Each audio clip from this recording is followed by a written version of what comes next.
Ladies and gentlemen, people of the internet, welcome to yet another episode of an ongoing weekly series on this channel called Crypto Over Coffee. Every Friday, I pick out interesting news, current events, and announcements in the cryptocurrency and technology world and break them down for you over a cup of delicious coffee. Today, we're talking about Bitcoin payments, proposed Bitcoin upgrades, Cardano's development updates, Ethereum 2.0, and a whole bunch more. For all you Chainlink fans, stick around to the end of the video because I think you're gonna like it. Oh, and by the way, in future episodes of this series, there will also be some awesome giveaways of cool products, apparel, and cryptocurrency. So make sure you hit that subscribe button and stop by every single Friday so you don't miss out on all that good stuff. So as always, we start these episodes with questions from the community on YouTube and Twitter. So let's grab those on the good old iPad right now. If you want one of your questions answered in the future, make sure you leave them in the comments down below or tweet me at Hashoshi4 on Twitter. Now, the first question that I wanted to answer today is a question from Eric Sylvan on YouTube. It's asking, Ethereum seems much faster. If we get some big dApps and usage over the next couple months, is it fast enough not to clog before ETH 2? And also, how big will oracles actually be? Will there be one company or a couple that eventually start a series of smart contracts? Or eventually a series of smart contracts? Great questions. First and foremost, Ethereum is scalable to a certain point right now. We've seen things like CryptoKitties and other larger apps show up on Ethereum 1 and work out pretty well. There were some clogging issues, definitely. Ethereum 2.0 should solve those things. In terms of oracles, I think oracles are going to be a huge thing. And there are a lot of companies like Chainlink, Oraclize, etc. that are working on this problem. And if you want to learn more about oracles, I have a full video all about oracles, and I'll link that right above and in the description down below. Oracles are very important to get critical external data into smart contracts to execute conditional logic in those contracts. Smart contract is only as good as the developer that builds it and the data that goes into that contract. If it's making decisions on data, it's very important that the data is good. So oracles are huge, and it will be a series of companies and a series of smart contracts that handles this sort of thing. Chainlink's a very interesting implementation. You should check it out. The next question that I wanted to answer is one that's a little atypical for my channel, but I think it's an interesting one. Which next coin will be huge like Ethereum? I think this is a good question only because I think people focus a lot on this type of thing. Which coin will be huge, right? Which coin will be huge in terms of price? It's not something that I talk about very often. But which coin will be huge in terms of value, in terms of how good the project is? I think Chainlink's up there. I think Icon has a great use case. I think Cardano is fantastic. I think ETH 2.0 is going to make an impact, and I guess you could argue it is ETH in the question, but I say that references ETH 1. I think Ethereum 2.0 is going to be significant. Obviously, there are a lot of other projects out there that are trying to do some cool stuff too, so I'm not discounting your project, but let me know in the comments down below which projects you are keen on yourself, and let me know why. And the final question is from Rancherito98, and the question is, what are some of the best news sources for cryptocurrency? The first thing that I would say is this video series. Just kidding. Obviously, I love this video series. I'm really enjoying making it. It's about news that I think is notable, but there are so many different places to go. Cointelegraph is great.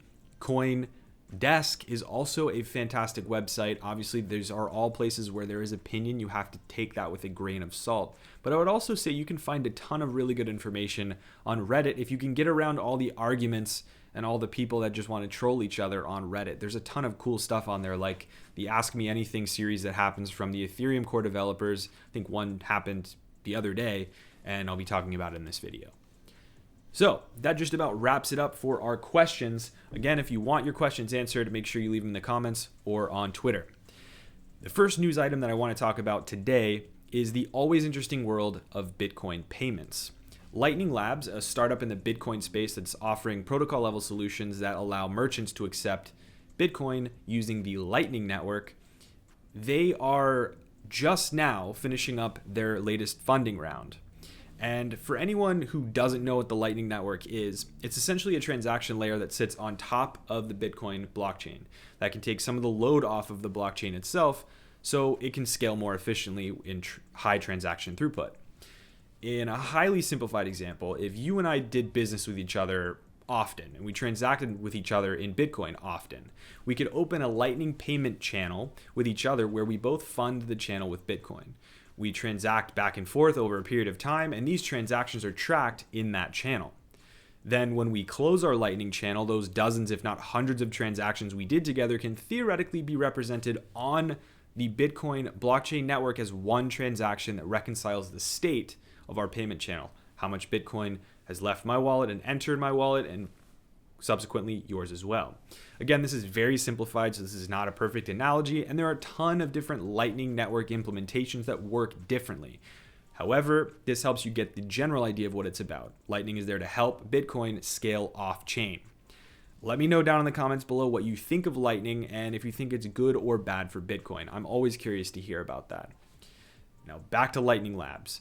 The firm just raised another $10 million round of funding from investors after a lucrative seed funding round that saw them raise $2.5 million from notable investors like Charlie Lee, the creator of Litecoin, from Jack Dorsey, CEO of Square and Twitter, and obviously a big-time Bitcoin believer Jack Dorsey is.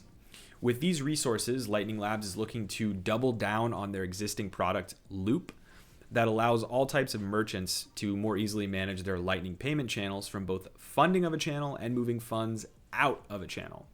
This continuous loop of Bitcoin going into the channel as funding and back out is what constituted the name of the product, Loop.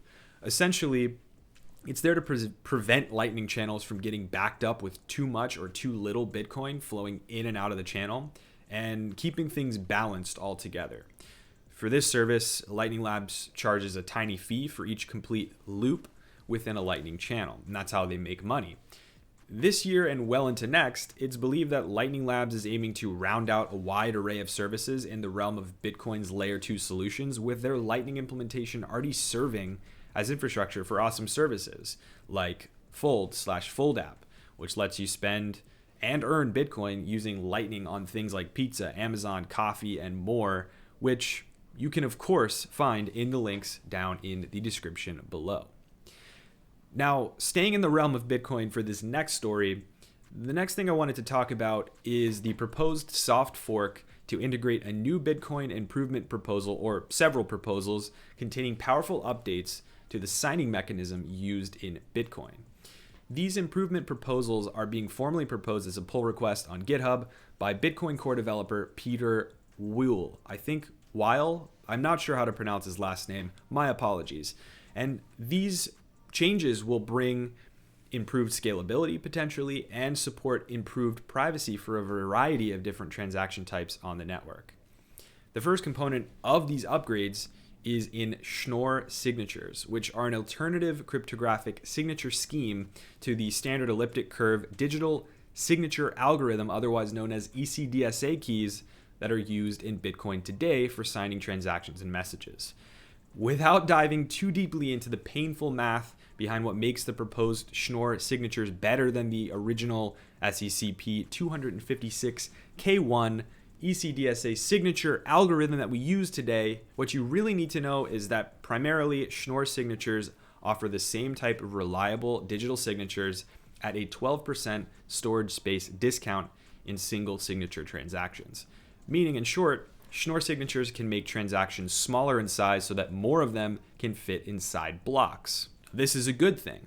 That said, the real benefits come when you introduce Schnorr signatures to multi-sig transactions, which is a common security measure for transactions of Bitcoin used today.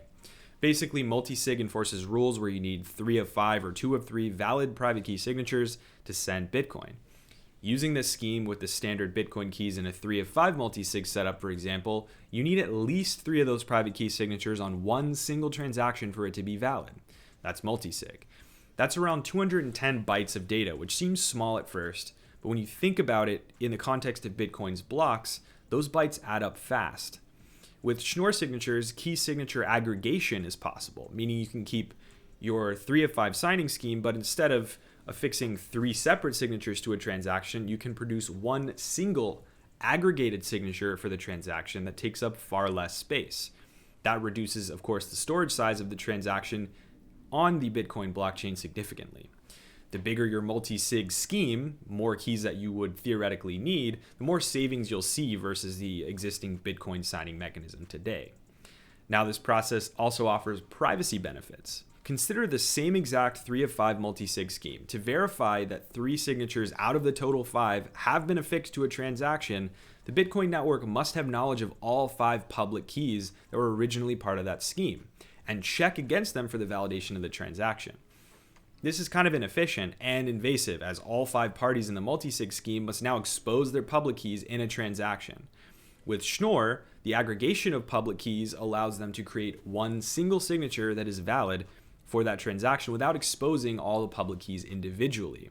This means that using Schnorr, a multi-sig transaction can occur without all the parties involved exposing their public keys. This makes all transactions look more or less the same from an outsider's perspective, which helps protect individual privacy of keys and transactions. I, for one, am all for this upgrade to Bitcoin because it can be done without a hard fork that risks a chain split, and it really seems like a non-contentious set of code changes, so we shall see. I know there are a lot of maximalists out there who believe Bitcoin is perfect as is, but I think this is a really easy thing that we can do to make Bitcoin better as a protocol. What do you guys think? Again, let me know in the comments down below. And moving right along, let's talk about Cardano. This week, I listened to updates from Charles Hoskinson, the CEO of Cardano's main development organization, IOHK. And there's some good stuff to unpack from that. First and foremost, it brought to my attention that this project is almost 5 years old, which blows my mind. Wow, how time has flown. Hoskinson opened up about the methodology used to develop the critical protocol level software that underpins Cardano's key features on their roadmap, like the impending upgrade to staking and incentives with Shelley. And oh, by the way, for all of you Cardano fans, I just launched a new design in my merch shop. I'll show it here on the screen right now to honor the Shelley release. I'll link that up below. And of course, I will leave a link in the pinned comment if you're interested in that cool design shirt.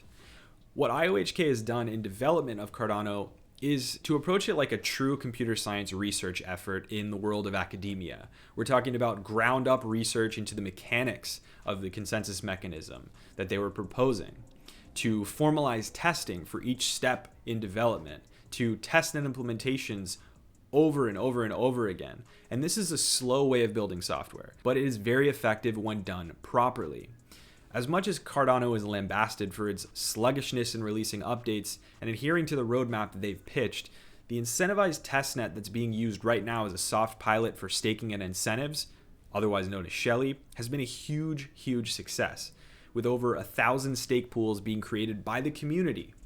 With these stake pools, groups of real users can stake their ADA, the native cryptocurrency, on Cardano to earn rewards and the right to make blocks on the network. The more you stake, the more likely you are to be able to create a block and to earn rewards. This move to a form of delegated proof of stake, if you will, is going to be huge for Cardano.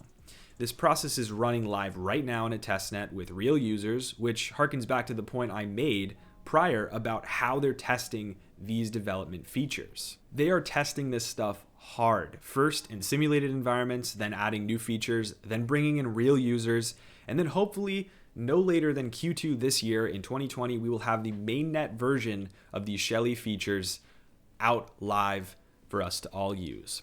Now, I always say this, but I'd rather have battle-tested code than half-assed code. Quality takes time, and I'm looking forward to Cardano delivering on these big features. I am a believer in Cardano, no doubt.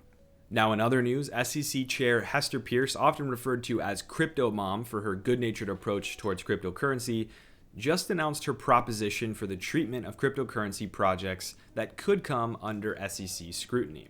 She is proposing that the SEC grant blockchain network developers a 3-year grace period to build their product without having to worry about filing for complicated paperwork and registrations or fearing regulatory enforcement from them, as long as they remain compliant with a handful of basic regulations up front. The details of the criteria required to qualify for this was still kind of unclear to me in reading, but I will keep digging. That said, this does not mean that token projects running ICOs or other token sales are exempt from securities laws or fraud laws for that matter. And something like this could give rise to more and more scam projects if not executed properly. Of course, the SEC does not want this. Overall, the response from the larger cryptocurrency community has been very positive, and I personally share that sentiment. Of course, there are a plethora of folks who simply cannot see past the reality that regulation will always be a part of life and are angry at any intervention from any government body. I don't really agree with that way of thinking. What we need for the betterment of the innovative technology space at large is clarity in regards to regulation, freedom to build something without fear of legal action, and a two-way line of communication between builders and regulators. Otherwise, this whole thing could come crashing down because there's no cooperation between the two. So my hat goes off to Hester Peirce for at least trying to give developers an environment as long as they follow basic rules to build with freedom. Now, in regards to building with freedom, this brings us to Ethereum 2.0. The other day, as I mentioned before, there was an Reddit Ask Me Anything with core team members of Ethereum 2.0 and Ethereum for that matter, like Vitalik Buterin and a bunch of other folks. They answered questions about upcoming updates and a whole bunch more. In that Q&A session, Ethereum 2.0 researcher Justin Drake made a claim that he is 95% confident that we will see the Beacon chain, the first step in getting the full sharded proof-of-stake network live in 2020. He went on to say that the target release date for the Ethereum 2.0 blockchain is probably going to be around July 2020, which is near the 5th anniversary of Ethereum's launch in the first place. In my mind, it's interesting to see how this is being talked about. 95% confident seems to me that the testnet performance is going really well, but they're worried about being totally committed to launching by a certain date. I don't really blame them on that. This new launch will result in 2 Ethereum blockchains living in harmony for at least the short term until they can move the existing Ethereum 1.0 blockchain over to the new Ethereum 2.0 blockchain.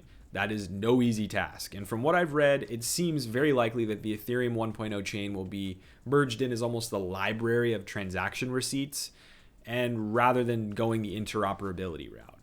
If all goes well, we'll likely see the Beacon chain live this summer, and then following that, we'll see sharding, where the Ethereum 2.0 network is broken into 64 or so distinct mini blockchains that can process transactions in parallel for increased scalability. I am personally really excited and ready to test this out, and I'm curious to know if you will be staking your Ether this summer if we do indeed see the Beacon chain. And I wanted to also give you a quick update on Chainlink and Icon, 2 projects that I think have some real value in the space. For those who do not know, Chainlink is a decentralized Oracle solution designed to bring trusted external data into smart contracts on the blockchain. Right now, they have a working product on the Ethereum blockchain and in some other networks, at least they're in progress. If you want to learn more about oracles, remember you can check out that video down in the description box, but let's continue. Now, Icon, on the other hand, is an interoperability-focused blockchain project that's developing a protocol to connect a multitude of different blockchains together, like Ethereum, EOS, etc., on their own public chain. Now, I also have a video about Icon that I'll link up above and in the description if you want to learn more. When the news came out that Icon and Chainlink were going to partner, I was very curious about this, and I still am. After reflecting on it for a bit, I'm actually really optimistic that this is one of the best moves both projects could have ever made. With Icon's cross-blockchain communication protocol coming into focus for 2020 as a viable solution for real-world use, integrating Chainlink's external-facing data sources in oracles could be huge. By prioritizing Icon as an integration partner up front, Chainlink can leverage Icon's cross-blockchain communication protocol to put their oracles in more developers' hands across potentially dozens of networks in the public blockchain world. So instead of custom developing integrations with chains like EOS, Zilliqa, Cardano, etc., it's likely, if not very likely, that at least some of these will be able to ingest data from Chainlink via the Icon public network without having to integrate at all from scratch because they can use this cross-blockchain platform native to Icon. So all in all, I think this is a fantastic move because at this point now, this means that Icon wins because it's going to drive more attention and make their product more valuable. And for Chainlink, in one fell swoop, they're going to be able to potentially double, triple, or even quadruple the number of people that can access their oracles. And as always, guys, you can always find previous Crypto Over Coffee episodes right here on the screen at the end of the videos.